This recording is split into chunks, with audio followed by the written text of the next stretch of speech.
कृष्ण त्वदीय पद पंकज पंजरान्ते आदेव मे विशतु मानसराजंस प्राण प्रयाण समये कपवात पित्ते कंठावरोधन विधो स्मरणं कुतस्ते। श्री राधा मेरे स्वामिनी मैं राधे जी को दास जन्म जन्म मोहे दीजियो श्री वृंदावन को वास। मुक्ति कहे गोपाल से मेरी मुक्ति बता ब्रजरज और मस्तका लगे मुक्ति मुक्त हो जा। जय जय श्री राधा रमण जय जय नवल किशोर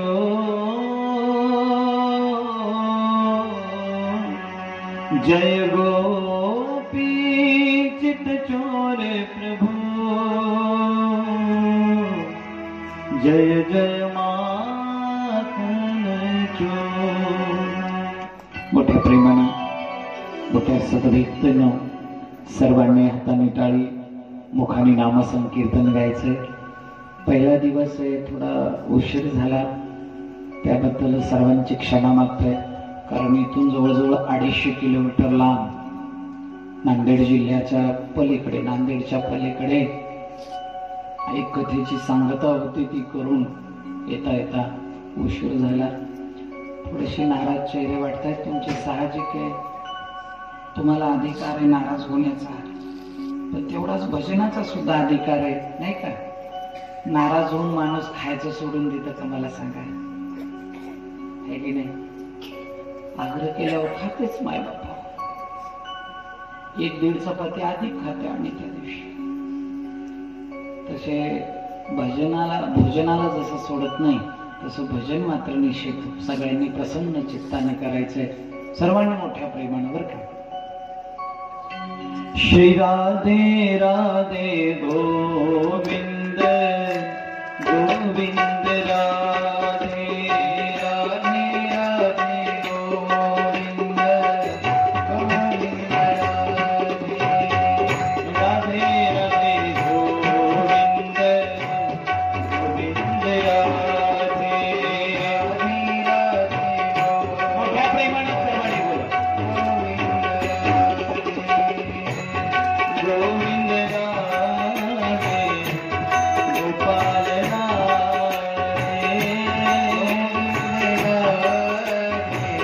गोपाल राधे गोविंद राधे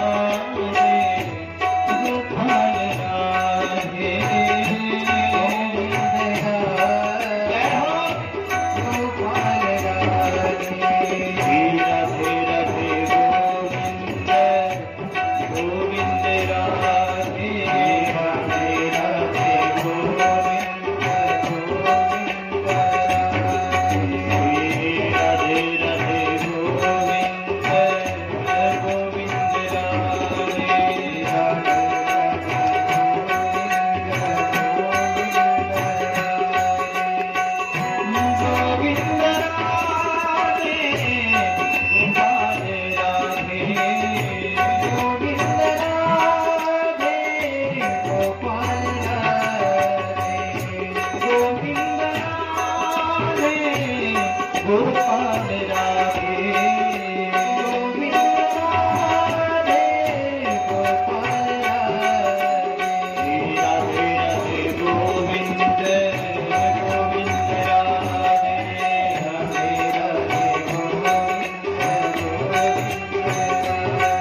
सर्वांनी हात वरती करायचं, सर्वांनी बोलायचं बोलिए जय जय श्री राधे, जय जय श्री राधे, जय जय श्री राधे।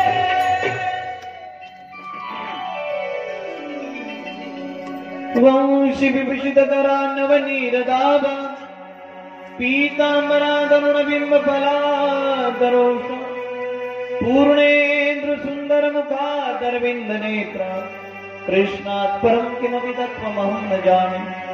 बरहापीठं नटवरवपुकर्णयो कर्णिकारं चन्द्रारवेणुरधरसुतया पूरयन् गोपवृन्दे वृन्दारण्यं स्वपदरमणं प्राविशद्गीतकीर्ति।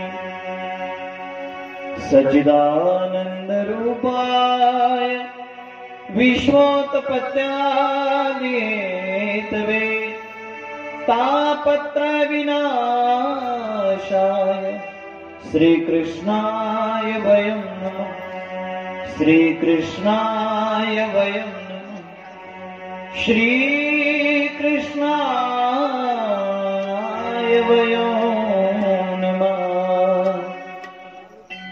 सर्वांनी सावधान बसायचं, थोडस पाठीचा कणा सरळ करायचा, डोळे मिटून आपल्या इष्ट देवतेचं सच्चिदानंद सद्गुरु गजानन महाराजांचं या ठिकाणी थोडस ध्यान करायचे। कृपया सर्वांनी शांत बसायचं।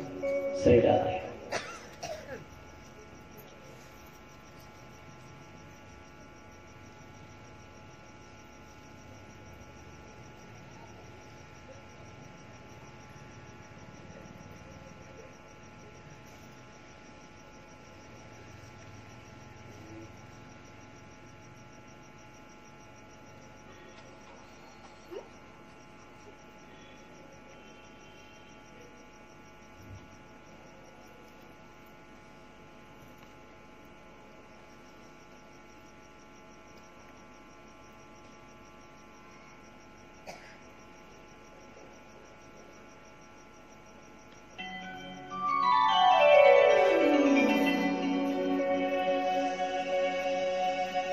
आइए हनुमंत विराजिए, कथा करूं मति अनुसार, प्रेम सहित गादी धरो पधारिए। पवन कुमार सियावर रामचंद्र की जय, पवन सुत हनुमान की जय, उमापति महादेव की। बोलो रे भाई सब संतन की जय। नारायण नारायण नारायण नारायण। जसं इकडचं आहे त्याचं पण तसंच थोडंसं आवाज असतो. मला एकाच दिशेने येतो आवाज, तिकडच्या येत नाही साऊंड, ते पण थोडं वाढलं.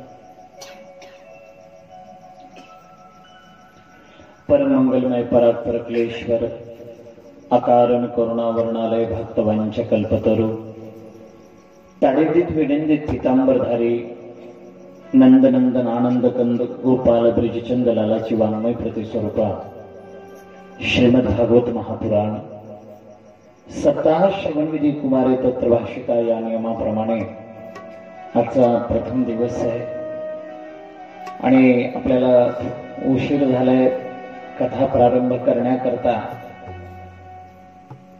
सर्वांना या ठिकाणी करजोडीतो कथेकाळी आपण असावे जवळ अशी प्रार्थना करतो.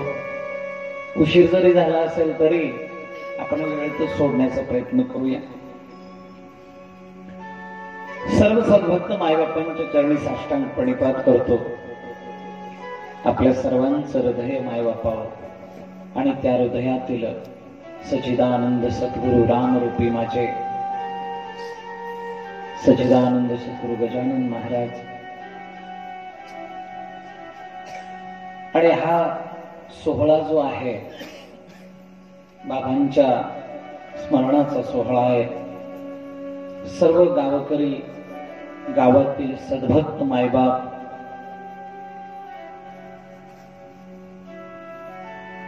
आज पहिला दिवस आहे. आता या अभिप्रायाला जास्त न वेळ घालता समस्त ग्रामस्थ मायबाप पंचक्रोशीतील सर्व सद्भक्त सर्वांना कोटी कोटी वंदन करून फक्त मी आज उल्लेख करेल ते आमचे परम स्नेही मित्र सतीश महाराज ज्यांच्या प्रेरणेतनं मायबापा इथपर्यंत मी आलो. आदरणीय देवकर दादा, मला वाटतं विगत वर्षी या ठिकाणी कीर्तनाचा लाभ मागच्याच वर्षी ना, आणि त्यातून मायबापा ही इच्छा या ठिकाणी कथेची माझी झाली होती. तशी मी त्यांच्या समोर बोलून दाखवलं होतं आणि बघा ना बाबांनी त्याला लगेच सांग दिली आणि या ठिकाणी कथेसाठी आपण सर्वजण उपस्थित आहोत. सर्वांना कोटी कोटी वंदन करतो. कथेला प्रारंभ करतो. थोडा इको कमी केला तरी चालेल, फ्लॅट असावा.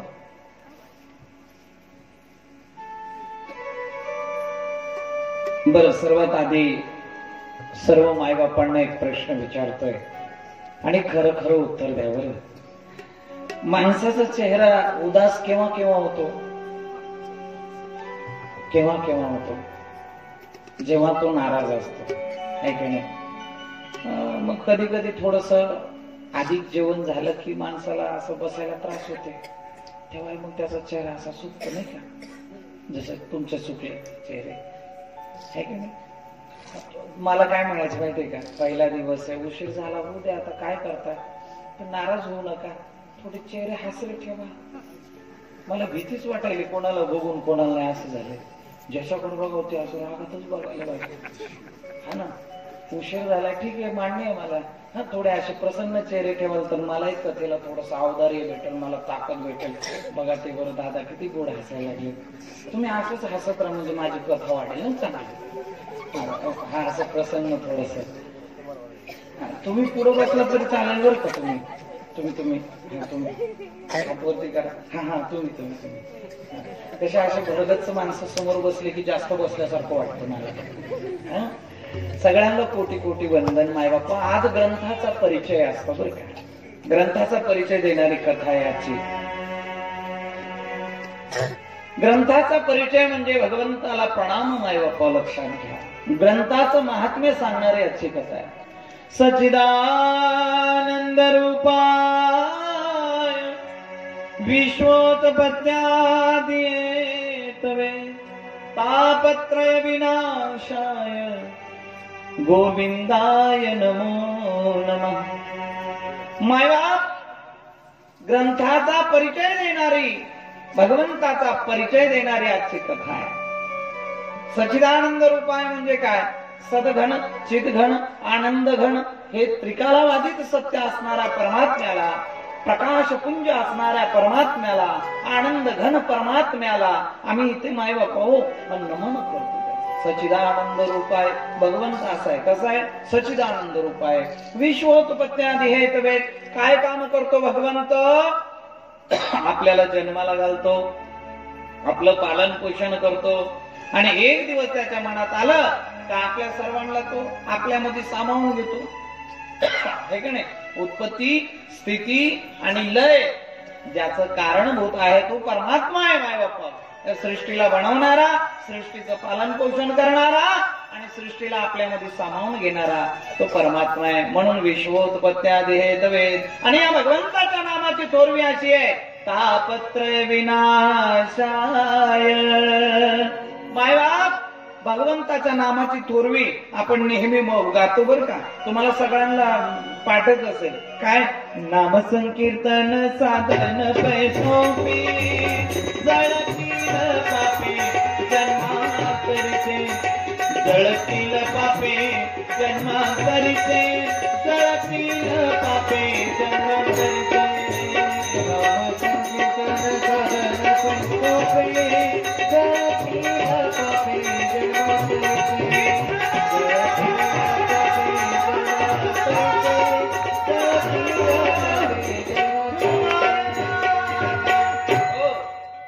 जळतील पापे जन्मांतरीचे. अशा भगवंताचं नामचिंतन केलं तर माय बापा अनेक जन्माचं पाप जे आहे हे नाहीच होत.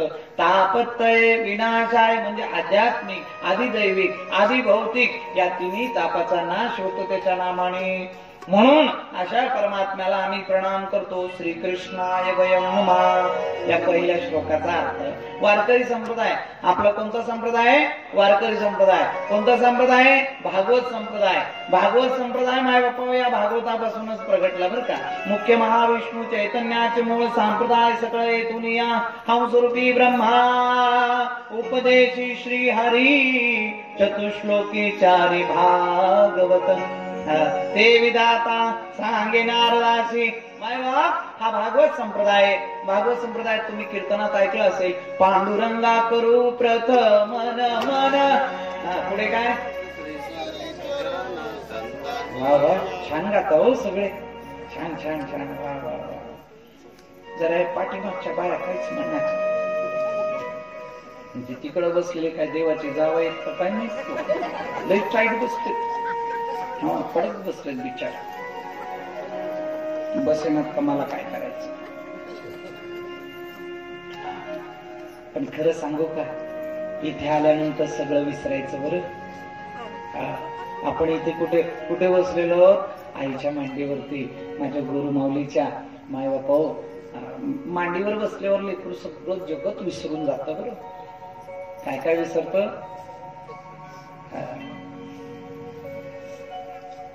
काम, क्रोध, लोभ, मद, मत्सर, दंभ, ईर्ष्या, अहंकार आदी सर्व विकार त्याचे दूर जातात माय बापा. आलं का लक्षात? मग या धर्ममंडपात येऊन बसल्यानंतर व्यासपीठ काय काय सांगतो ते ऐकायचं व्यवस्थित आणि त्याचं अनुकरण करायचं बरं का. एकदा प्रेमाने बोला राधे राधे. अरे वा इथं भागवत कथा झाली वाटतं अगोदर तयार बर का. इकडे म्हणणं गेलेत बाया. एकदा म्हणावं महिला मंडळच फक्त राधे राधे. चांगला जोरात आहे आवाज. तसा नाही बरं. कसा म्हणजे कसा भांडण्याच्या टाइमला कसा आवाज असतो. सगळं रांजणी गाव नाही बापा डोक्यावर घेते मावळी. इथं म्हणून म्हणलं काल परवा शिवपुराणांची कथा होती बरं का. तुम्ही व्हॉट्सअप वरती पाहतच असाल. मुक्ताई देवस्थान कुठे? मुक्ताई नगर एरळी नावाचे गाव.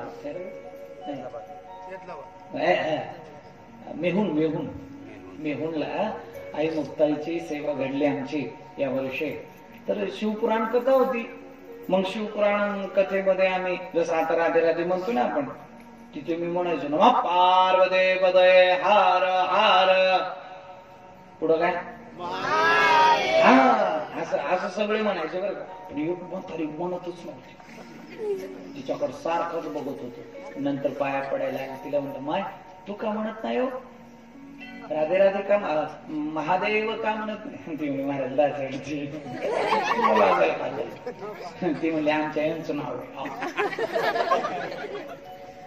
मी म्हणलं असं नका त्यांचं नाव, पण इथं तुला देवाचं नाव सांगतोय म्हणायचं महादेव. ते म्हणले उद्यापासून प्रयत्न करते. आणि मग दुसऱ्या दिवशी माझं लक्ष तिच्याकडेच होतं. तेव्हा अशीच होती बरं का ती, अशीच होती अशीच होती, तर चष्मा होता तिला. आणि मग माय बापा मी जेव्हा म्हणायचं ना पार्वते पतये हार हार, सगळे म्हणायचे महादेव, आणि ती म्हणायची पिंट्याचा पप्पा. ते सगळे महादेव म्हणायचे, ती एकटीच म्हणायची पिंट्याचा पप्पा. बोला राधे राधे, मध्ये मध्ये राधे राधे म्हणायचं बरं का. जागृती स्वपनी पांडुरंग.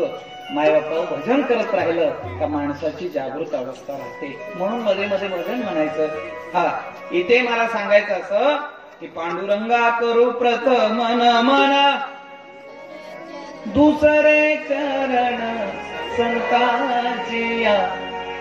इथे सुद्धा भागवतात सुद्धा माय बापा दुसरं नमन, दुसरा प्रणाम संतांना केलेला आहे. कोणत्या संतांना केलेला आहे? यम प्रवर्जंतमनुपेतमपेत कृत्यम द्वैपायनो विराकातरजा पुत्रेति तन्मयतया तरवो विनेदु तं सर्वभूतहृदयं मुनिमानतोऽस्मि, तं सर्वभूतहृदयं मुनिमानतोऽस्मि. माता भगिनींना एक प्रश्न विचारतो. आईच्या उदरात लेकरू किती दिवस राहतं बरं? 9 महिने 9 दिवस. यापेक्षा अधिक राहतं का? आणि राहिलं तर आई राहील का? मायबाप आईलाही धोका, त्या बाळालाही धोका. पण एका ब्राह्मणाच्या लेकरानं आईच्या उदरात राहत असताना त्यानं शपथच घेतली की बाबा जन्मच घ्यायचा नाही मला. आणि त्या आईच्या उदरात किती दिवस लपून बसलं? 12 वर्ष. संत फार गोड सांगतायत. ब्राह्मणाचे पोर एक खेळाचे झाले, 12 वर्ष लपाल. इको वाढवायचं गाते वेळेस कापत कापत बाहेर आले, हे नागवेती पळून गेले रे. ऐक खेळया तुझा बघत जाणून खेळ खेळे, ऐक खेळया तुझा बघत जाणून खेळ खेळे.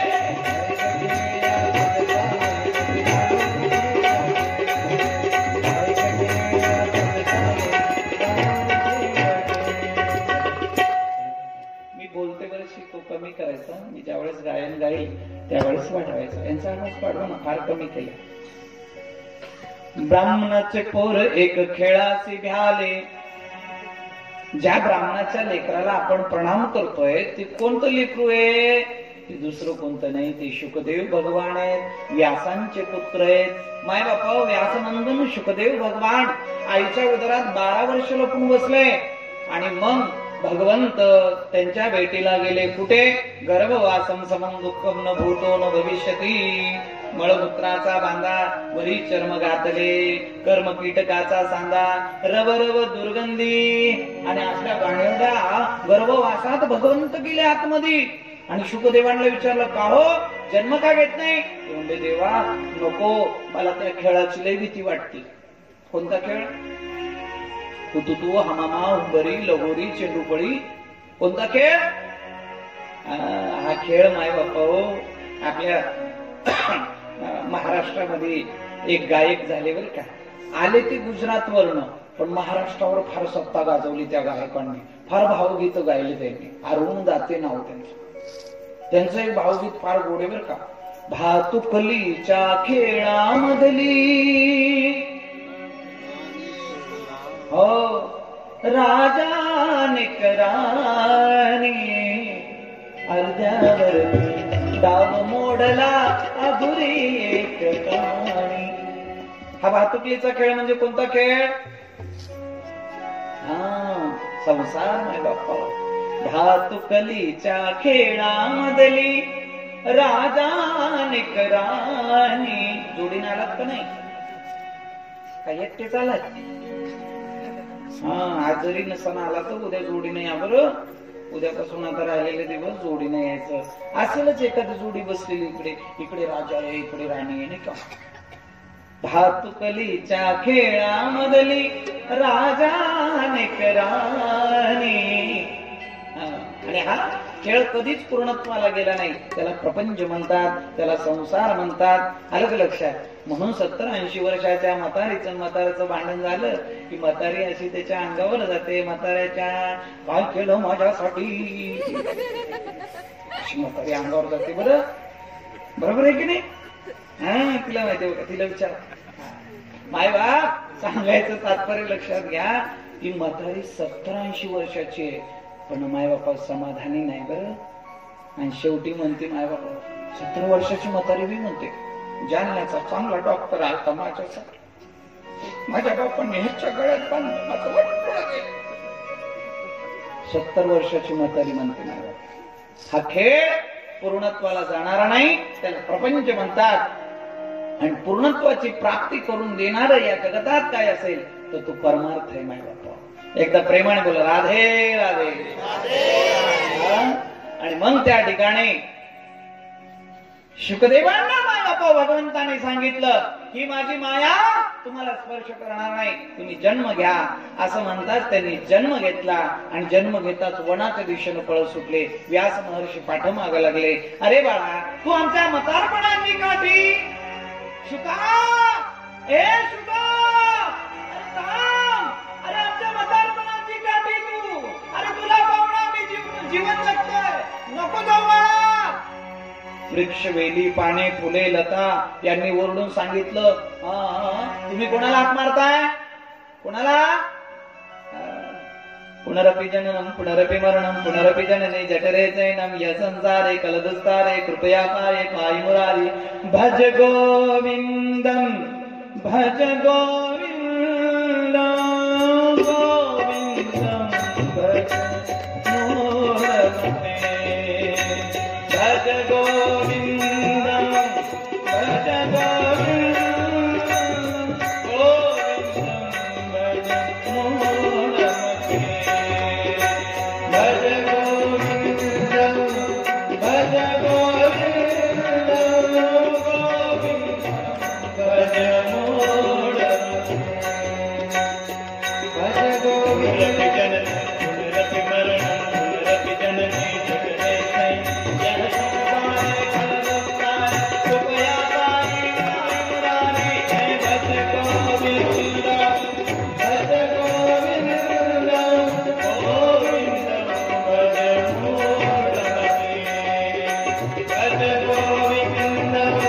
भज मोरमे.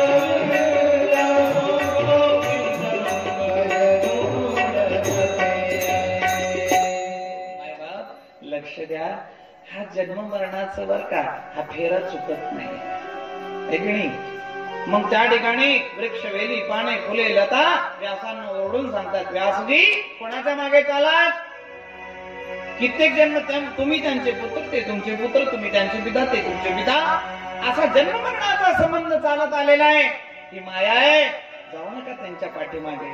जगाच्या कल्याणा संतांच्या विभूती देह कष्टविधी परोपकारे, जगाच्या कल्याणासाठी त्यांचा जन्म झालेला आहे. जाऊ नका त्यांच्या पाठीमागे. व्यास मागे परतले. अशा महात्म्याला आपण दुसरा नमस्कार करतोय. आलं का लक्षात? कोणाला? शुकदेवांना. दिगंबरम वस्त्रनिकेतम वनाच्या दिशेने पळत सुटले. आज तू माय बापा जसं तुम्ही आम्ही या ठिकाणी बसलोय का नाही, सद्गुरु रायांच्या छत्रछायेखाली तसंच एक नैमिषारण्य नावाचं एक अरण्य, नैमिषारण्य फार गोड क्षेत्र आहे माय बापा. आणि त्या क्षेत्रामध्ये 88,000 ऋषी वास्तव्य करतायत. 88,000 ऋषी वास्तव्य करतायत.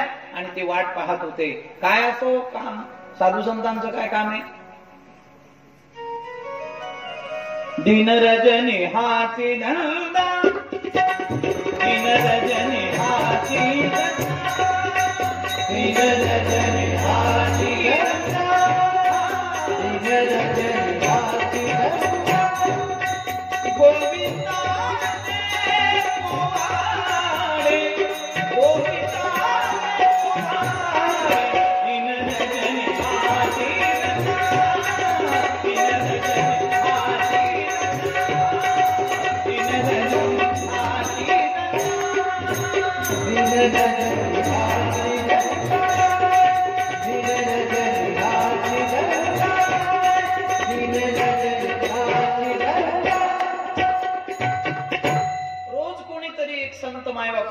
अशा मोठ्या उंच अशा ओट्यावरती बसायचे, एका दगडावर बसायचे आणि बाकीच्या संतांना ते ज्ञान उपदेश करायचे. एकदा प्रेमाने बोला राधे राधे.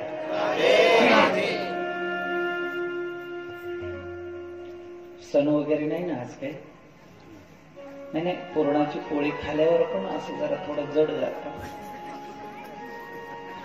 किंवा मग 1.5 चपातीच्या ऐवजी 2.5 खाल्ले की असं. हा, थोडे असे प्रसन्न चेहरे वाटच ना चालत तुमचे. थोडं अधिक मी सांगतो तुम्हाला मायबाप, सकाळच्या आम्ही तिथे कथा केली, तिथून निघालो, इथे येईपर्यंत मायबापा पाणी सुद्धा घेतलं ना. आलं का लक्षात? इथे आल्या आल्या आमच्या आईसाहेबांनी त्या दिदीनं, त्या तुझ्या दिदीनं सुंदर चहा करून दिला आणि त्याचीच एनर्जी भेटते. आता तसं तुम्ही आरामात 2-3 चपात्याचा मुद्दा पाडून आला असाल. तुम्ही काय अशी तशी नाही, व्यवस्थित आला असाल, आरामात खाऊन. काय की नाही? थोड्या वेळ कथा करायची आपल्याला. किती वाजले?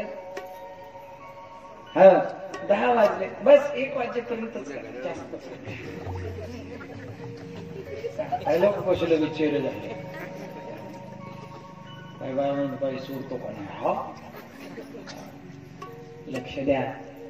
तुम्हीच म्हणाल मला परवाच्या दिवसापासून, महाराज थोडा वेळ वाढला तरी चालेल. आता धरलं नाही तुम्हाला. भूत घुसावं लागतं अंगामध्ये, मग अंगात येतं. पहिला दिवस आहे आज, त्यामुळे जरा चेहरे असे उदास असतात. काय काय तर आल्यापासून असे बघायचं.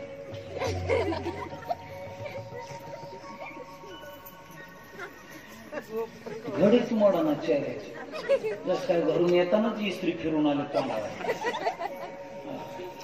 मला सांगा, असे चेहरे पाहून माणसाचं मन कसं वाटत? वीर आहे का तुमच्या? कोरडी पाहिजे आहे का? मग उद्या दाखवून का? तिथं जाऊन उडी मारतो मी. एकदा प्रेमाने बोला राधे राधे. राधे राधे. माईक वाले काय बोला ना बरं? माईक वाले बोला राधे राधे. माईक वाले राधे राधे बोला. हा सगळ्यासोबत बोला, नाही तर स्पेशल बोलायला होतो मी. लक्ष द्या माय बापा. रॉयल बेस्ट आहे ना. छान छान. हे मिडबेस आहेत का समोरचे? मिडबेस आहेत. थोडं बेस कमीच वाटत असतो. सांगायचं तात्पर्य माय बापा, या ठिकाणी सूत भगवान त्या ठिकाणी येत आहेत, नैमिषारण्याच्या ठिकाणी, आणि सर्व 88,000 ऋषी त्यांना प्रार्थना करतात की महाराज आमच्या कल्याणाचा मार्ग आम्हाला सांगा, आम्हाला मुक्ती कशी प्राप्त होईल ते सांगा, भगवत प्राप्ती कशी होईल ते आम्हाला सांगा, आम्हाला मुक्तीचं साधन सांगा. म्हणून सर्व ऋषी माय बापा त्यांच्या समोर प्रार्थना करतात. अज्ञान द्वांत विद्वांस कोटि सूर्य समप्रभ सूताख्यायते कथा सारम मम कर्ण रसायनम. आलं का लक्षात? सर्वांनी प्रार्थना केली. त्यावेळेस त्यांनी सांगितलं तुम्हाला आहे ना फार एक महत्वाची गोष्ट सांगतो. हा, आणि ते म्हणजे भागवत महापुराण तुमच्या समोर मांडतो. भागवत साधा नाहीये. तुम्ही ऐकताय, भाग्यवान आहात. हे सर्वांच्याच नशिबात असेल असं सांगता येत नाही. एकदा देवादिक गेले शुकदेवांकडे. ज्यावेळेस शुकदेव परीक्षिती राजाला कथा सांगायला बसले त्यावेळेस सर्व देवादिक इंद्र चंद्र वरुण कुबेर अग्नी सर्व देवत त्यांच्यापाशी एक कमी करा दादा तुमच्या लक्षात राहत नाही. ज्यावेळेस सर्व देवादिगण आले तिथे आणि शुकदेवांपुढे म्हणायला लागले, शुकदेवजी थोडं थांबा, कथा सुरू करू नका. का? अहो म्हणले तुम्ही या परीक्षिताला कथा का सांगताय? अहो म्हणले शाप दिला. अच्छा, आणि ते 7 दिवसानंतर मरणार आहे म्हणून त्यांना शापमुक्त पापमुक्त शुद्ध बुद्ध करण्याकरता आम्ही त्यांना कथा सांगतोय. ते म्हणले मग एक काम करा, आम्ही सर्व देवादिगण इंद्रदेवाकडनं अमृत घेऊन आलोय, हे अमृत त्यांना द्या आणि कथा सुद्धा अमृत आम्हाला द्या. बोला राधे राधे. मला सांगा, एखादी गरीब एखादी माऊली आहे बरं का, गरीब माऊली आहे, गळ्यामध्ये फुटका मणी नाही हो, तिची सून तिला गोड बोलते का? बोलते का? आणि समजा आता जवळजवळ आहे ना एक 20-22 तोळ सोन आहे म्हातारीकडे, आणि मग सूनबाई तिच्या गोलच गिरक्या मारते, जाजोय चहानच आहे, शिरा दे का, होय ना का? ती म्हणजे तू गा बस, तू का गिरक्या मारायली माझ्या शेजारी? मला माहिती स्वार्थ लागे करे सब प्रीति, सुरजन मुनि सबकी यह रीति, स्वार्थ लागे करे सब प्रीति. आलं लक्षात? शुकदेव म्हणले तुम्ही ते स्वर्गातला अमृत यांना पाजताय, कारण काय? कारण काय? आणि मग त्या ठिकाणी त्यांनी सांगितलं दुसरं काही कारण नाहीये, हे भागवत तुम्ही आम्हाला द्यावं, त्याकरता आम्ही हे अमृत त्यांना पाजतोय. त्या अमृताची तुलना कथा सुद्धा अमृताशी केली म्हणून शुकदेवांना राग आला. शुकदेवांनी सगळ्या देवांना हाकलून दिलं, तुम्ही करा कथा ऐकायच्या लायकीच्या नाही तुम्ही, त्या उच्च अमृताची तुम्ही तुलना या अमृताशी करता. आणि मग सगळे देवादिगण गेले ब्रह्मदेवाकडे. ब्रह्मदेवाकडे गेले आणि सांगितलं झालेले घटना सर्व, आम्हाला भर सभेतनं हकलून दिलं म्हणले त्या शुकदेवांनी. ब्रह्मदेव म्हणले एवढा श्रेष्ठ आहे तो भागवत ग्रंथ, एवढा श्रेष्ठ आहे म्हणून त्यांनी एक तुळा घेतली, तराजू घेतला आणि तुळा केली. माय बापा, एका बाजूला श्रीमद भागवत ग्रंथ, एका बाजूला सर्व मुक्तीचे साधन ठेवले आणि तुळा करायला लागले. तर काय ते भागवत खाली गेलं, जड होतं ना ते, त्याच्या सामर्थ्य जास्त होतं, ते जड खाली गेलं आणि मुक्तीचे साधन असे वर गेले. आमची वेळी लोक ते उंच असणाऱ्याकडे गेले. आम्हाला एखादा बाबा भेटला ना ते राख वगैरे देणार, चला बाया बहुत एखादा हाताला दोऱ्या बांधणारा, ते राग देणारा, अरे ठाईच बैसोनी करा एक चित्त. त्या भगवंताला आळवलं का तो प्राप्त होणार आहे. मग दुसऱ्या नादाला का लागायचं? या उपाध्या करायच्या नाही बाकीच्या. मग नाही बापा या ठिकाणी भागवत जड धरल्यानंतर ब्रह्मदेवानं अजून एक आश्चर्य पाहिलं. काय पाहिलं? मायबाप परीक्षिती राजाला चंड प्रचंड नंद सुनंद जय विजय विमानात बसून वैकुंठाकडे घेऊन चालले होते. आणि हे पाहताच ब्रह्मदेवाने ठरवलं, जो कोणी 7 दिवस नित्य नियमानं कथा श्रवण करेल त्याची मुक्ती निश्चित. बोला राधे राधे. आज जेवढे आलात का नाही तुम्ही तर निश्चित यालच 7 दिवस, पण उद्या येताना काही आपल्या शेजार पाजारच्या लोकांना सांगायचं, उद्यापासून आपण झाकी पण करणार आहोत गोड गोड. आज जरा उशीर झाल्यामुळे आपण नाही करत, आज पहिल्या दिवसापासूनच करतो आपण, पण उद्यापासून या ठिकाणी झाकी आधी सुंदर असं होणार. थोडं स्टेज मला कमी वाटतं, बघा जमलं तर वाढत आलं. विनंती एकदा प्रेमाने बोला राधे राधे. आणि मग माय बापा त्या ठिकाणी आपल्याला झाकी उभी करावी लागेल ना, म्हणून मी बोलतोय. आता आता इकडे इकडे लक्ष द्या. उद्या विचार नंतर विचार करू, कथा जाईल तुमची. मायबाप ज्यावेळेस ब्रह्मदेवाने पाहिलं, चंड प्रचंड नंद सुनंद जय विजय वैकुंठाला परीक्षिती राजाला घेऊन जातात. ब्रह्मदेवाने तोंडावर हात ठेवलं, म्हणले राज्य मोक्षोतदा भिक्षुपुरा दाता विस्मिता. काय आश्चर्य, 7 दिवस नियमानं जो कोणी कथा श्रवण करेल त्याची मुक्ती निश्चित आहे. आलं का लक्षात? आणि मग मायबापा त्या ठिकाणी स्वर्ण अक्षरामध्ये ब्रह्मदेवाने लिहिलं. म्हणून तेव्हापासून भागवत या ग्रंथाला श्रेष्ठत्व प्राप्त झालं. मायबापा ती कथा सांग. दुसरी कथा एक सांगितली. एकदा नारद महर्षी मायबापा धावत पळत चालले होते. कुठे? इकडे हिमालयामध्ये. आणि जात असताना त्यांना 4 ऋषिकुमार भेटले. ध्यान लावून बसले होते ऋषिकुमार आणि भजन गात होते. हरे शरणम हरे शरणम हरे शरणम श्री हरे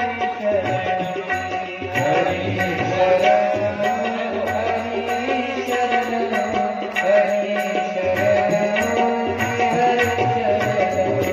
हरे शरणम हरे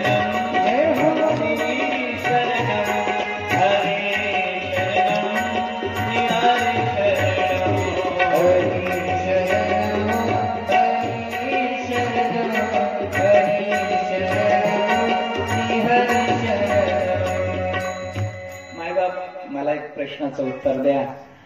एखाद्याला जर समोर असं पंचपक्वानाचं ताट ठेवलं आणि त्याला जर सांगितलं, हे बघ हाताचा उपयोग करायचा नाही, तसंच खायचं, हात अजिबात हलवायचे नाही, तसंच खायचं, जमेल का? नाही ना. मग भजन बिना टाळीचं कसं जमतं? भजनात सुद्धा टाळी वाजली पाहिजे का नाही? जरा हे असे करा, कमाल घ्या बरं, असे समोर समोर असे घ्या. वा वा वा. कोणाकोणाला हात दाखवा बरं. अरे वा, सगळ्याला आहे. थोडकं कोणीच नाही जे टाळी वाजवत नाही तो थोडकाय म्हणतो, त्याला हात नाही आपण असं समजूया. मोठ्या प्रेमाने सर्वांनी हरे शरणम हरे शरणम हरे शरणम हरे शरणम. जय हो. हरे शरणम हरे शरणम हरे शरणम श्री हरे शरणम हरे शरणम हरे शरणम हरे शरणम हरे शरणम हरे शरणम हरे शरणम हरे शरणम हरे शरणम हरे शरणम हरे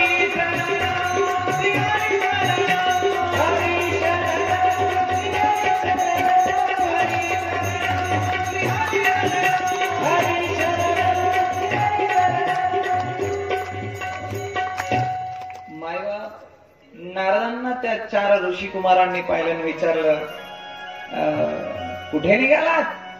म्हणले महाराज काय सांगू, मी थोड्याशा एका औषधीच्या शोधात निघालो. कोणती औषधी, कशासाठी पाहिजे? म्हणले काय मी असं तीर्थयात्रा करत निघालो. म्हणले हरिक्षेत्र, कुरुक्षेत्र, सेतुबंध, रामेश्वरम, पंढरपूर, आळंदी, देहू, जालना, रांजणगाव. महाराजजी म्हणतात बरं, असं मी तीर्थयात्रा करत निघालो, मला कुठेच कोणी भजन करताना प्रेमानं दिसेना. आणि मग मी वृंदावनात गेलो. महाराजजी म्हणले तिथे फार प्रेमानं भजन करत होते, आनंद वाटत होता. पण यमुनेच्या काठाला एक विचित्र दृश्य पाहिलं. काय पाहिलं? एक तरुण मुलगी मायबापा त्या ठिकाणी रडत बसली होती. रडून रडून असे डोळे सुजले होते तिचे. तिच्या शेजारी काही स्त्रिया बसल्या होत्या, तिचं सांत्वन करत होत्या. अगं बाई रडू नको, तुझं दुःख दूर होईल. नारदांना पाहिलं तिनं आणि हाक मारली, बाबा साधू क्षण तिष्ठा मचिंता पिनाश मचिंता पिनाश. हाक मारली तिनं, बाबा माझं दुःख दूर करावो. नारदजी जवळ गेले. कोण बेटा तू? अहम भक्ती रीती ख्याता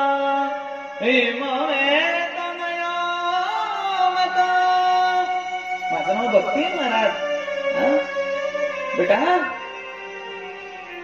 महाराज माझा जन्म उत्पन्ना द्रविडेचा, द्रविड देशात जन्म झाला बाबा माझा. कर्नाटकात लहानाची मोठी झाली बाबा. क्वचित क्वचित महाराष्ट्र, महाराष्ट्रात कुठे कुठे माझा प्रादुर्भाव आहे बाबा. आणि ज्यावेळेस गुजरात मध्ये गेले मला जीर्ण शिरत्व आलं हो. आणि हे माझे दोन पुत्र, त्या मुलीच्या मांडीवरती दोन वृद्ध झोपलेले होते मायबाप. त्यांचं वय कमीत कमी 80-90 वर्षाचं असेल. आणि ती तरुण मायबापा 16 वर्षाची मुलगी सांगते नारदांना, बाबा हे माझे दोन पुत्र आहेत. हा नारदजींना आश्चर्य. नारदजी म्हणले, बेटा तू त्यांची नात वाटते, तू म्हणते हे माझे पुत्र, असं कसं ग? अहो म्हणले हे ज्ञान आहे, हे वैराग्य आहे. हे दोघेही ना बाबा माझे पुत्र आहेत. त्यांच्यासह मलाही जर्जरत्व आलं होतं, वृद्धत्व आलं होतं. आणि मग यांचं जर्जरत्व वृद्धत्व जावं, माझंही वृद्धत्व जावं म्हणून आम्ही वृंदावनला आलो. पण उलट झालं बाबा, माझं वृद्धत्व गेलं, मला नवतारुण्य प्राप्त झालं. पण हे अजूनही तसेच येतो. बाबा तुम्हीच सांगा, आई 16 वर्षाची आणि लेकरं 80 वर्षाची शोधतात का? हेच माझं दुःख आहे बाबा. यांचं हे वृद्धत्व घालवा. असा मायबापावतीनं प्रार्थना केली नारदांना. नारद म्हणले, बेटा चिंता करू नको. मी आता या जगतातील सर्वश्रेष्ठ ग्रंथ भगवद्गीतेचं पारायण करतो आणि यांचं जर्जरत्व घालवतो. म्हणून मायबापा त्यांनी त्या ठिकाणी गीतेचं पारायण केलं. धर्मक्षेत्र कुरुक्षेत्र समवेता विरुद्धवा मामका पांडवा किम कुर्वत संजय दृष्ट्वा तु पांडवानिकं यूढं दुर्योधनस्तदा आचार्यमुपसंगम्य राजा वचनं ब्रवीत् पश्येता पांडुपुत्र. पारायण सुरू झालं आणि ते वृद्ध होते ना, ते उठून बसले हो. भक्तीला आनंद झाला. अरे बापरे, जागे झाले, उठून बसले, म्हणजे यांचं जर्जरत्व गेलं. पण शेवटचा श्लोक घेतला नारदांनी, यत्र योगेश्वर कृष्ण यत्र पार्थो तत्र श्रीजनो भूतिर्गुणवाणी तिर्मतिर्मम नुवाणी तिर्मतिर्मम. शेवटचा श्लोक घेतला आणि त्यांचं माय बापा जे जर्जरत्व आहे ना ते पुन्हा आलं. ते पुन्हा धामधूम पडले. भक्ती पुन्हा रडायला लागली. बाबा याच्यापेक्षा चांगलं औषध पाहिजे हो. नारदजी तेच औषध शोधत निघाले. संकाधिकाने सांगितलं, या जगतामध्ये सर्व रोगांवरती एकच रामबाण उपाय आहे. ते म्हणजे कोणतं? श्रीमद भागवता प्रत्यक्ष कृष्ण एव हि प्रत्यक्ष कृष्ण एव हि. बोला राधे राधे. मला खरंच बरं का थोड्या वेळच कथा करायची होती, पण आता खरंच वाटतं थोडा वेळ घेऊ का तुमचा? आधीच एक 15-20 मिनिटं. बघा ना, ही बैमान घड्याळ पण लगेच गेली पहा. 10:25 झाले. तुम्ही म्हणत असाल तर एक 15 मिनिटं अधिक घेतो. घेऊ का? काही हरकत नाही ना. नाही तर पहिल्या दिवशी जरा इंजेक्शन जर झालं की लोक म्हणतात, बाई उद्या नको जायला, लय वेळ करतोय कथा. ते नाही, मी वेळेतच करत असतो. उद्या बरोबर कितीला चालू करायची कथा? 7:30 ते 10:30 ना? निश्चित का? त्यांचं आवरून येतील का हे? अर्धा तास लेट करायचं 8 ते 11? माझं काही नाही बरं म्हणणं. कारण 7:30 पर्यंत सगळ्यांचं ते यांच्यावरती ओल्ट पावरती लय बेकार असते, डेंजर. घरातलं धनी ते लय डेंजर असते. त्यानं एवढ्या लवकर जेवत नाही. त्यानं डोळे काढतात मला एवढ्या लवकर जायचे, तुला रात्री टाकून फोकायचे. मायका परमार्थासाठी कोणीच आडवं येऊ नये बरं. आणि बघा तुमच्या हिशोबाने सांगा, तसं काय नाही. उद्या आपण करू 7:30ला सुरू. आणि जर तुम्हाला वाटत असेल तर मग 8 ते 11 असं आहे भाऊ, जसं जमेल तसं. माझं काही नाही, आता मी इथं 7 दिवस इथंच खपणार आहे, म्हणजे राहणार आहे की नाही, इथंच राहणार. हसू नका बरं, माझा स्वभाव असाच आहे बोलायचा. माय मोकळा हसतो, असं तोंड दाबून हसू नये, रोग होते तशाने. एकदा प्रेमाने बोला राधे असं तोंड बघा ना, त्रास होते माणसाला, श्वासक्रिया थांबते ना, कुंभत्रेचक मग अवघड होत ते. मोकळा असावं माणसाने, हे असं. आज पहिला दिवस जास्त विनोद नाही झाला नाही का, लोक म्हणतील बाईलाच हसवतो. हा काय सांगत होतो तुम्ही, भागवत का?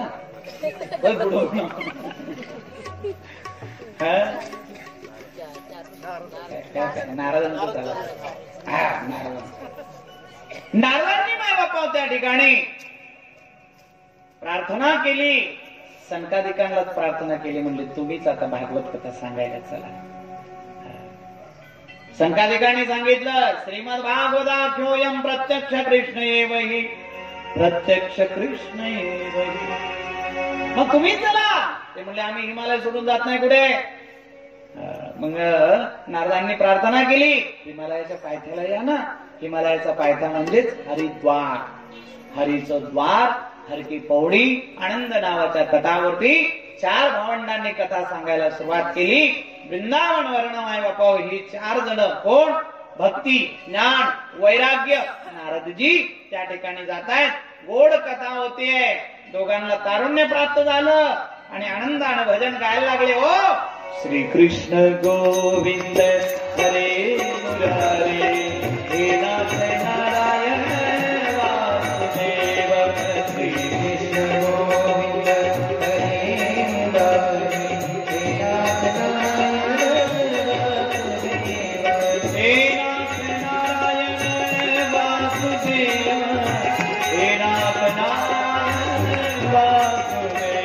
हे नाथ नारायण वासुदेव, हे नाथ नारायण. कृष्ण गोविंद हरे मुरारे, हे नाथ नारायण वासुदेव. श्री कृष्ण गोविंद हरे मुरारे, हे नाथ नारायण वासुदेव, हे नाथ नारायण वासुदेव, हे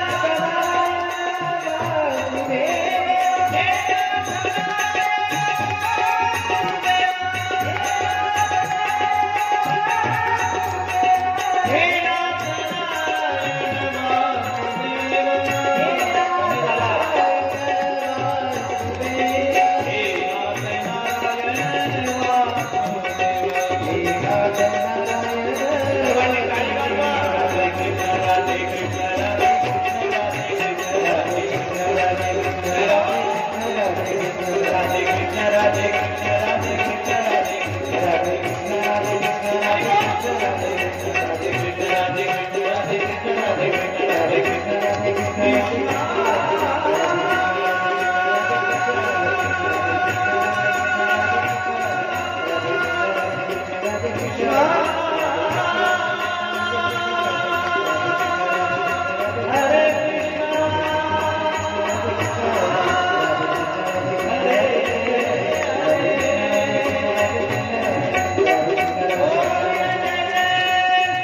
आता तुम्ही म्हणता म्हणून 10 मिनिटं अधिक घेतो.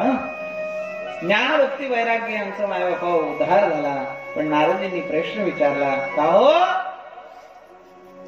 ज्ञान भक्ती वैराग्य हे देवपुत्र आहेत, त्यांचं कल्याण होईल यात विशेष काय? एखाद्या पाप्याचा उद्धार होतो का ते आम्हाला सांगा. मग गोकर्ण उपाख्यान कथा सांगितली. फार गोड आहे बरं का गोकर्ण उपाख्यान कथा. मायबापा दक्षिण भारतामध्ये तुंगभद्रा नावाची नदी आहे आणि तुंगभद्रेच्या काठाला उत्तम नगर नावाचं गाव आहे आणि उत्तम नगर नावाच्या गावामध्ये एक ब्राह्मण राहतो. त्यांचं नाव आत्मदेव आहे. वा वा ब्राह्मण फार गोड बरं का. त्रिकाल संध्या करणारे मायबापा. आत्मनस्तु कामाहा इति आत्मदेवाहा. आत्मदेवाने मायबापा त्या ठिकाणी आपलं आचरण कधीच बिघडू दिलं नाही. मात्र पत्नी विचित्र होती त्यांची. तिचं नाव धुंदुली. काय ना धुंदुली. तुमच्यापैकी नसेल कोणी धुंदुली. ती धुंदुली फार भांडायची. एवढी भांडकुदळ होती काय सांगावं तुम्हाला. ती जर गल्लीनं निघाली तर बाहेर दरवाजे लावून घ्यायची. फार भांडत. तुम्ही भांडत नसाल विचार चांगले बरं रांजणीच्या आमच्या माता वगैरे एवढ्या चांगल्या की विचार पटकीन मारून यांच्या पोटाला जाऊन झाला नाही खरंच. बर बघा बरं का कोणच भांडत नाही. बघायचं का तुम्हाला. तुमच्यापैकी कोण भांडत नाही त्यांनी हात वर करा बरं.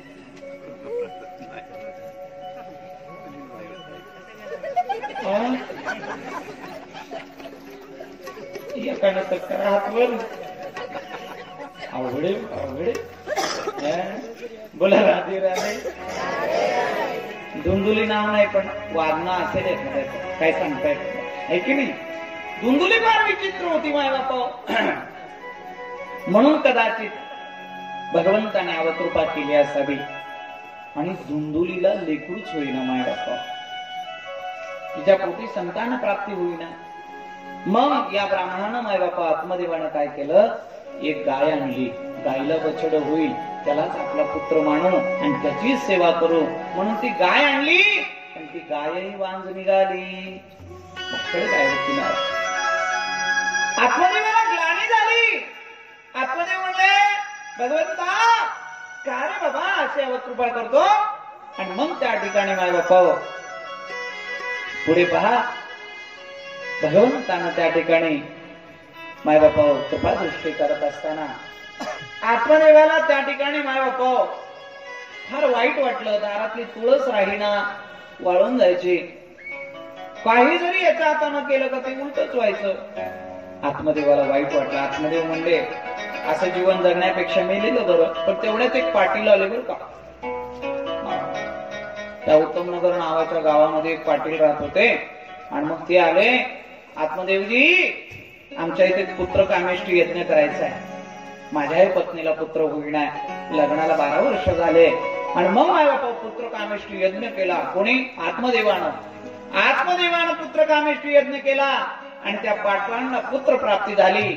आणि हे निपुत्रिक असंच फिरत होतो मायबापा आत्मदेव. लोक असे टोचण्या द्यायला लागले. बघा हो याच्या मंत्रघोषाने त्या पाटलाच्या घरी पाळा हल्ला. पण हे अजून तसंच फिरत आहे. लोक असं बोलायला लागले. मग त्यांना वाईट वाटलं. ते म्हणले यापेक्षा मेलेलं बरं. आत्महत्या करण्याकरता जंगलात गेले. त्यांना एक साधू भेटले. चला म्हणले मरण्याच्या आधी या साधूचं दर्शन घ्यावं. आत्मदेवानं मायबापाव दर्शन घेतलं. दर्शन घेता साधू संतांनी आशीर्वाद दिला. सुखी भव आशीर्वाद दिला. आत्मदेव म्हणले महाराज मी तर मरायला आलोय. मी तर आत्महत्या करायला आलोय आणि तुम्ही सुखी भव म्हणता. हे कसं शक्य आहे. आणि मग त्यांनी सांगितलं बाबा कोण बोलावे तो हरी होईल. मी जो आशीर्वाद दिला तो मी नाही दिला. तो कोणी दिला. माझ्या मुखातनं तो भगवंत बोलला. तुमच्या जीवनात सुख आहे हो म्हणून. मग आत्मदेव म्हणले बा तुम्हाला जर मी सुखी व्हावा असं वाटत असेल तर पुत्र प्राप्तीचा एखादा मला मंत्र द्या. काहीतरी प्रसाद द्या. आणि मग त्यांनी संतांनी सांगितलं तुझ्या मस्तकावरच्या रेषा सांगतायत बाबा तुला 7 जन्म पुत्र होणार नाही. 7 जन्म होणार नाही. आत्मदेवाने विचार केला. आत्मदेव म्हणले ज्या अर्थी 7 जन्माचा भविष्य काळ. 7 जन्माचं भविष्य सांगतो म्हणजे साधा साधू नाहीये. हा उच्च कोटीचा साधू आहे. आणि ह्यानं जर आशीर्वाद दिला तर मला पुत्र प्राप्ती निश्चित होईल. पाय धरले मायबाप. एक सांगू का, सांसारिक कोणत्या गोष्टीसाठी संतांचे पाय धरू नये? संतांचे पाय धरायचे असते तर कशासाठी? हरी प्राप्तीसी उपाय धरावे संतांचे ते पाय. आलं का लक्षात? सांसारिक गोष्टी प्राप्त करून घेण्याकरता संतांचे पाय धरायचे नसतात. मायबाप ज्या वेळेला आत्मदेव म्हणाला, महाराज तुम्ही पुत्र प्राप्तीसाठी मला प्रसाद द्या, अन्यथा मी हे माझं मस्तक तुमच्या या पायाच्या समोर असणाऱ्या दगडावरती माझं मस्तक आपटून मी स्वतःला संपवेल. संतांना दया देऊ. जे का रंजले गांजले त्यासे म्हणे जो आपुले. आणि मग त्या साधू संतांनी एक फळ दिलं. ते फळ घेऊन घरी आले आणि साधूंनी सांगितलं होतं धुंदुलीला द्या, तुमच्या पत्नीला द्या आणि तिला सांगा खोटं बोलायचं नाही, खोटं वागायचं नाही, कोणाची निंदा करायची नाही, निंदा ऐकायची नाही, कोणाशी मांडायचं नाही. ही त्यातली नव्हती. सगळं उलट काम होतं तिचं. काही काहींना बायका भाग्यानं चांगल्या भेटतात, पण काही काहींच्या बाया माय बाप सगळं उलटच करतात. काही सांगितलं काम तर उलटच. एक आमचा मित्र रडत रडत माझ्याकडे आला. मला म्हणलं निरंजन माझं वाटोळ झालं. म्हणलं काय झालं? ते म्हणला मी लग्न केलं. म्हणलं लग्न केलं सगळ्याच वाटोळ होते, तुझ्या एकटेच आहे का? आणि मग माझ्या बापा तो म्हणला नाही रे, तुम्हाला चांगल्या बायका भेटल्या, माझी बाई सगळं उलटच काम करते. तिला चहा मागितलं का सरबत देते, पुरणपोळी कर म्हणलं का ती पिठलं भाकर करते. मी म्हणलं मग एक काम कर ना, तुला ज्या वेळेस सरबत प्यायचं का नाही, तू चहा सांग. ज्या चहा प्यायचाय त्यावेळेस सरबत सांग. म्हणलं अरे हे तर माझं डोकं चाललंच नाही. म्हणजे दिली ना आयडिया मी, जा घरी. आणि मग गेला घरी. घरी गेल्यानंतर माझ्या बाप्पा असा ओला चिंब भिजला पावसानं. आणि घरी गेल्या गेल्या तिला म्हणला फ्रीज मधलं पाणी घ्या आणि मला सरबत करून आण. ती म्हणली काय डोकं का खोक तुमचं, काय अक्कल तुम्हाला? हा एवढे भिजून आला आणि सरबत मागता, थांबा मी चहा आणते. तो म्हणला जमलं. उलट होतं नाही का? आणि मग माझ्या बापावतीनं काय केलं, सुंदर चहा आणून दिला. दुसऱ्या दिवशी याच्या वडिलांचं माझ्या बापा पित्र घालायचे होते बरे का, वर्ष श्राद्ध होतं. आणि मग हा म्हणला हिला जर सरळ बोललं तर ही नाही करणार, आता मग उलटच बोल. बायकोला जवळ बोलवलं. तो म्हणला हे बघ माझा बाप फार वंगळा, फार वाईट, कधीच तुला 100 रुपये हातात देऊन तुला कधी खुश केलं नाही, मरताना सुद्धा तसाच गेला, कधी चांगलं म्हणलं नाही तुला तेव्हा. आणि उद्या त्याचं वर्ष श्राद्ध आहे, मला वाटतं नको घालायला नाही का? ते म्हणले असं कसं, लोक काय म्हणते, असं जमतं का कुठे? तो म्हणला मग एक काम करू, एखादी ब्राह्मण बोलू, त्यालाच दक्षिणा देऊ, त्यालाच वस्त्र देऊ, त्याचा सत्कार करून त्याला जीव घालून पाठवून देऊ. ते म्हणले असं कसं, एवढे श्रीमंत आपण, एखादी ब्राह्मण बोलून वडिलांचं वर्ष श्राद्ध घातलं, लोक शेण घालतील तोंडात. तो म्हणला मग किती ब्राह्मण? ते म्हणले 21 बोलवायचे. हा याच्या मनासारखं व्हायला लागलं ना. ते म्हणला जमलो. 21 ब्राह्मण आले, जेवण केलं आणि माय बापा दान धर्म झाला, आशीर्वाद दिला ब्राह्मणांनी, भोजन करून गेले निघून. मग हा म्हणला चला. बायकोने 3 वाजल्यापासून, सकाळी 3 वाजल्यापासून स्वयंपाकाला लागले बिचारे. आणि हे एवढं तिने कष्ट घेतले, मी मदत करतो तिला म्हणून. हा पत्रवाळ्या उचलायला गेला. ते संत जेवून गेले होते ना ब्राह्मण, त्या पत्रवाळ्या उचलायला गेला का ती आली. तिनं कमरेवर हात ठेवला. हो तेव्हा खाली पत्रवाळी. म्हणलं का? अरे वा, मेहनतीचं काम आम्ही करायचं, पुण्याचं तुम्ही का? पत्रवाळ्या उचलणं पुण्याचं काम आहे ना. ती म्हणली मीच उचलणार पत्रवाळ्या. तो म्हणला ठीक आहे, पावसाळ्याचे दिवस आहेत, वाहत्या पाण्यात टाकायचं असतं, नदीला पूर आलेला आहे, मग तू पत्रवाळ्या एकत्र कर, मी जाऊन टाकून येतो. आता येणं कशाला सरळ बोला. ती म्हणली काय मला जाता येत नाही का? मी जाऊन टाकते पत्रवाळ्या. तो म्हणला हे बघ मी तुला खरं खरं सांगतोय, पूर आलेला आहे आणि पूर भयंकर आहे आणि गेलीच तरी कमरे इतक्याच पाण्याचा बरं. ती म्हणली गळ्या इतक्या जाईल, तुम्हाला काय करायचं? आणि गेली ना पत्रवाळ्या सगळं ठिपी गेली.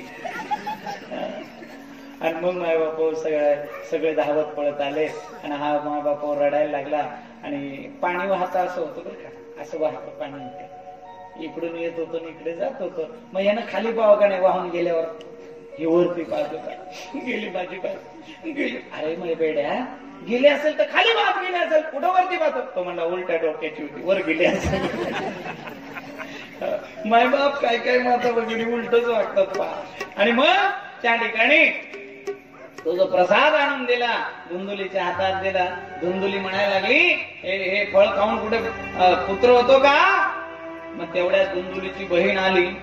धुंदुलीची बहीण आली आणि ती बहीण येऊन म्हणायला लागली, काग काय करते? आता एकाच वेलीचे फळ दोन्ही, जशी धुंदुली तशी ती म्हणली काय करते? ते म्हणले काय नाही ग, आमचं एवढं गेलं होतं मरायला. त्याला कोणतरी बाया असंच म्हणतात बरं आपल्याला पाठवणार, वेगवेगळे नाव ठेवले मी आपल्याला नवऱ्याला, आमचा भोप्या, आमचं डमरू, आमचा बुवा, काय काय नाव ठेवतील काय सांगता येत नाही. बाळाला माय बापा गोड बर का, तुम्हाला दंडवत का? चांगलंय, बोला एकदा राधे राधे. समोर नाही म्हणणार, समोर म्हणलं जात पण. पहिला दिवस आहे, थोडस सावरूनच बोलावं लागेल. उद्यापासून बघू आपल्या पद्धतीने, आहे की नाही. विनोद हा केलाच पाहिजे बरं का, मध्ये मध्ये विनोद केल्याशिवाय जागे राहत नाही हो. आणि मग अहम ब्रह्मास्मी शुकदेव परीक्षितीला म्हणाले, तिकडं लगेच ती म्हणते काय म्हणाले, दुसरी बाई लगेच म्हणते म्हणाले ते म्हणाले. तसं नाही, मध्ये मध्ये विनोद केला, सगळे हसत खेळत राहतात. म्हणून बरं का थोडस चुटकुले मध्ये झालेच पाहिजे. एकदा प्रेमाण बोला, राधे राधे राधे राधे. संपत आली कथा. थोडस 5 मिनिटं. आणि मग धुंदुलीच्या बहिणीनं ते फळ घेतलं आणि जिथं गाय बांधली होती ती वांज गाय त्या गायीकडे टाकले. म्हणजे आज ते फळ खाऊन कुठं पुत्र बदलत का? आणि ते गायीनी ते फळ खाल्लं. माहिती कोणता प्रसाद कोणाच्या नशिबात असेल सांगता येत नाही माय बाप. आणि मग तो प्रसाद गायीनं खाला, गाय गर्भवती झाली. आलं का लक्षात माय बाप? आणि ही रडायला लागली, अगं होईल नाही होईल नंतरची गोष्ट, पण फळ तरी खाऊ द्यायचं नव्हतो. ती म्हणली गप ग, चिंता करू नको, तुला बाळच पाहिजे ना, मग माझ्या उदरामध्ये वाढतंय, ते जन्माला आलं का रात्रीच्या अंधारात तुला आनंद देते, तू सांग तुझं हे बाळ. आणि मग तिनं काय केलं माहितीये का, गर्भवती असण्याचं स्वांग घेतलं माय बाप. चिरगुटे बांधून वाढविले पोट, सगळ्यांना सांगितलं मी गर्भवती आहे, मी गर्भवती आहे. आणि मग माय बाप त्या ठिकाणी समय उपरांत त्या गायला सुद्धा एक बाळ झालं. मानव देहाचं झालं बरं का, मानव अंगाचं झालं. आणि कान फक्त गायीसारखे, म्हणून त्याचं नाव गोकर्ण ठेवण्यात आलं. धुंदुलीला पोरगं नाही झालं, तिच्या बहिणीला झालेलं रात्रीच्या अंधारात तिने आणून दिलं. धुंदुलीने सर्वांना सांगितलं पुत्र झाला, मला पुत्र झाला, मला पुत्र झाला. आणि मग माय बाप त्या ठिकाणी आनंद झाला आत्मदेवाला. आता दोनही लेकरं रांगायला लागले बरं का, तुरतूर रांगायला लागले. आणि पाहता पाहता भिंतीला हात धरत उभा राहायला लागले. आणि मग तोत्री वाणी बोलायला लागले. मग त्यांना माय बापा शाळेत टाकण्यात आलं. पूर्वीच्या काळात गुरुकुल असायचं, आज शाळा म्हणतात त्याला. आणि गुरुकुलमध्ये टाकल्यानंतर दोनही लेकर शिकायला लागले. पण दोघांमध्ये फरक असणारच ना, हे की नाही.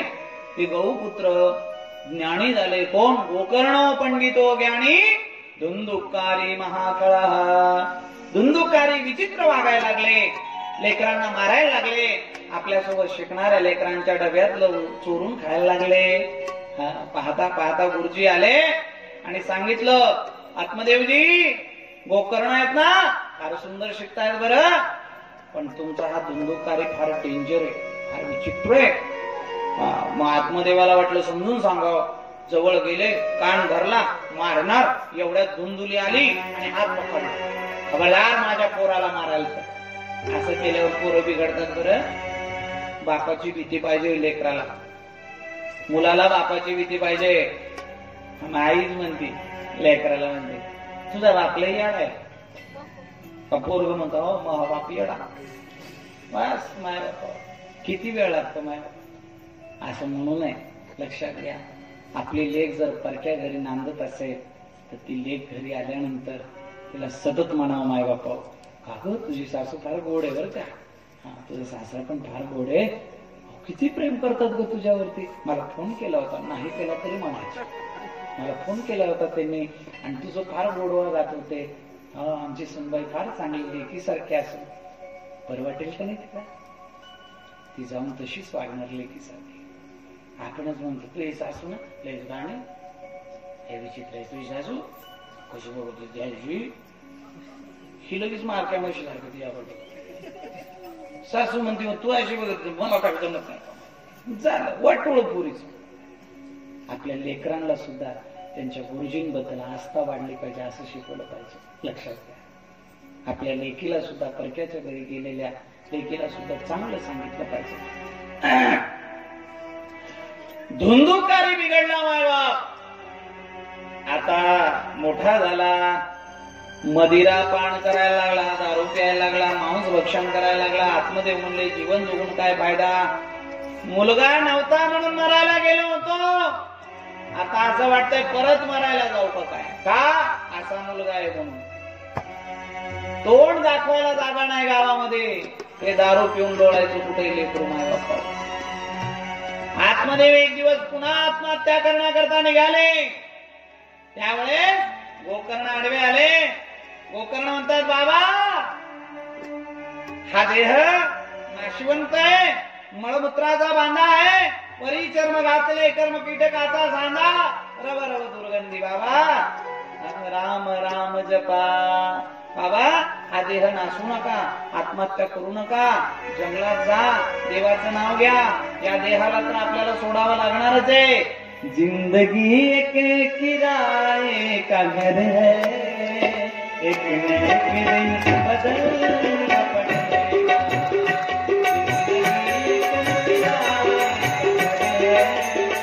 एक न एक दिन बदलना पड़ेगा.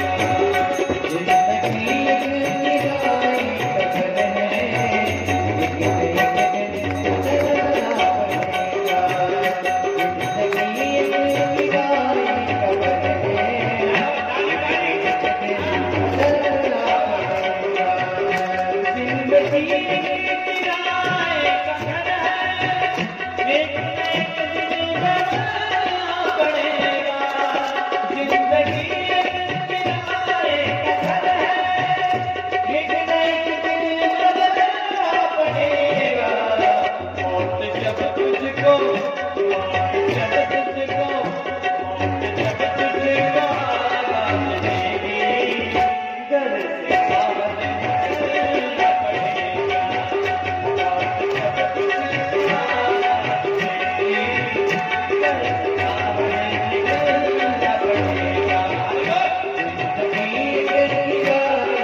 कितना मासूम हो जाएगा तू, कितना मजबूर हो जाएगा तू.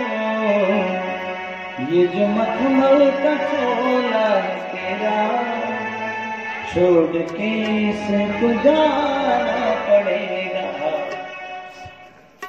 कोण राहिला दादा? आया है सो जाएगा, राजा रंग फकीर, कोई सिंहासन चढ़ चला, कोई बंधा जंजीर. जो खाटेवर जन्माला आलाय त्याला एक दिवस ताटीवर बांधावंच लागणार आहे. जो आलाय त्याला त्या रस्त्यानं जावं सुद्धा लागणार आहे. जन्म ज्याचा झाला त्याला मरावं लागणार आहे. म्हणून मायबापावर सांगितलं बाबा जंगलात जा, नामसंकीर्तन करा, भगवंताची प्राप्ती करून घ्या. इकडे मायबापा आत्मदेव निघून गेले. धुंदुकारीनं आईला त्रास दिला. आई सुद्धा कोरड्या विहिरीत पडून गेली. गोकर्ण मायबापा तीर्थयात्रेला निघून गेले. धुंदुकारी आता वेश्या घरामध्ये आणून ठेवल्या त्यानं. त्यांचे मनोरथ पूर्ण करायला लागला. एक दिवशी फार धन चोरून आणलं. वेश्याने याला दारू पाजली आणि मग याचं शरीर आले ना, त्यावेळेस वेश्याने याच्या शरीराचे तुकडे तुकडे केले, खांडोळे केले, घरामध्ये खटा केला, त्याच्यात त्याला पुरलं. ते धन घेऊन पळून गेल्या. वेश्या पळून गेल्या. हा भूत योनीला गेला. गोकर्ण परत आले. गोकर्णाने मायबापा पाहिलं, माझा भाऊ पिशाच योनीला गेला. आणि मग मायबापा त्या ठिकाणी गोकर्णजींनी त्या धुंदुकारी करता सूर्यनारायणाच्या प्रेरणेनं मायबापा या ठिकाणी भागवत कथा सांगितली. फार वेळ झाला म्हणून संक्षिप्त केलं बरं मायबाप. भागवत कथा सांगितली आणि धुंदुकारीला कथेच्या जागी बसता येईल, कारण भूत बसू शकत नाहीत मायबाप. बघा ना, तुमच्या गावातले भूत सुद्धा आता टीव्ही पुढे बसले असतील रिमोट घेऊन. पुण्यवानच येतात तिथे म्हणतात. आलं का लक्षात? येथील बिचारे ऐकत असतील माझं तर उद्यापासून, है की नाही?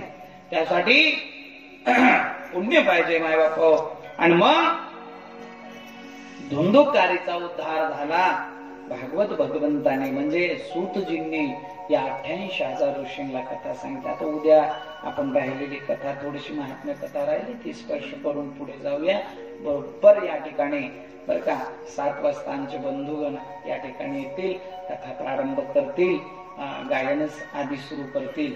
बरोबर मी किती 7:45 का 7:15 तुम्ही 7ला यायचं, 7:30ला सुरू करायचं ना. हा, मग हे 7ला येतील, मी 7:15 आणि मग 7:30ला येते. बरोबर आरती चालू होईल. ब्राह्मण काकांना लवकर बोलवा. हा, त्यांच्याकडनं पूजा आधी जर व्यवस्थित करून घ्यायची असेल तर त्यांना 6:30लाच बोलवा. अर्धा तास आराम पूजा चालू द्या. हा, आणि मी इथं आल्यानंतर 6:45ला बाकी सगळं बंद, आरती सुरू. ठीक आहे? सर्वांना हात जोडून विनंती, उशीर झाल्याबद्दल क्षमा मागतो. आणि आता सर्वांनी आरती करता उठून उभं राहायचंय आणि या ठिकाणी यजमानांनी आरती करता इथे यायचं वरती. हा,